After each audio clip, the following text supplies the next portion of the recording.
मित्रांनो, भारतातील प्रमुख नद्यांपैकी एक असणारी ब्रह्मपुत्रा नदी, आज तिच्याविषयी माहिती आपण जाणून घेऊयात. ब्रह्मपुत्रा नदीची एकूण लांबी 2900 किलोमीटर असून भारतात ती 916 किलोमीटर वाहते. ब्रह्मपुत्रा नदीचा उगम तिबेटमधील मानस सरोवर जवळील चेमयुगडोंग ग्लेशियर या ठिकाणी होतो. आपल्याला तर माहीतच आहे, मानस सरोवरानजीक आणखीन 2 नद्यांचा उगम होतो, सिंधू नदी आणि सतलज नदी. तिबेटमध्ये ब्रह्मपुत्रा नदी स्तांगपो या नावाने ओळखली जाते. ही नदी हिमालय पर्वताला समांतर पूर्वेकडे वाहत जाते आणि बृहन हिमालय पर्वत रांगेतील अतिपूर्वेकडील भाग नामचा बर्वा यास पूर्वेकडून वळसा घालून म्हणजेच यू टर्न घेऊन दिहांग गोर याची निर्मिती करते आणि भारतातील अरुणाचल प्रदेश मध्ये प्रवेश करते आणि अरुणाचल प्रदेशमध्ये दिहांग नावाने ओळखली जाते.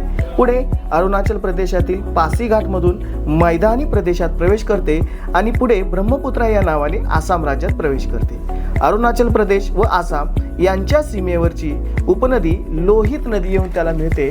पुढे लोहित नदी मिळण्याचा अगोदर या नदीला दिबांग नदी येऊन मिळते. या लोहित नदीवर भूपेन हजारिका हा सेतू बनलेला आहे. याला ढोला सदिया पूल असं पण म्हटलं जातं. हा पूल आसाम व अरुणाचल प्रदेश यांना कनेक्ट करण्याचं काम करतो. हा ब्रिज भारतातील सर्वात लांब ब्रिज पैकी एक आहे, ज्याची लांबी 9.15 किलोमीटर आहे. पुढे प्रमुख उपनद्यांपैकी डावीकडून येणाऱ्या नद्या, ज्यामध्ये धनश्री व कोपली, व उजवीकडून येणाऱ्या नद्यांमध्ये सुबर्शिनी, कामंग, मानस व तिस्ता नदी.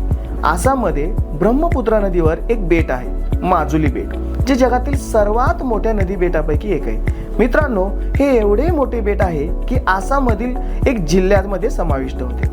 ब्रह्मपुत्रा नदीला आसामचं दुःखाश्रू सुद्धा म्हटलं जातं. पुढं बांगलादेशमध्ये प्रवेश करून बंगालच्या उपसागराला मिळते. यासारख्या महत्त्वपूर्ण माहितीसाठी आमचा इन्स्टा चॅनल फॉलो जरूर करा. थँक्यू.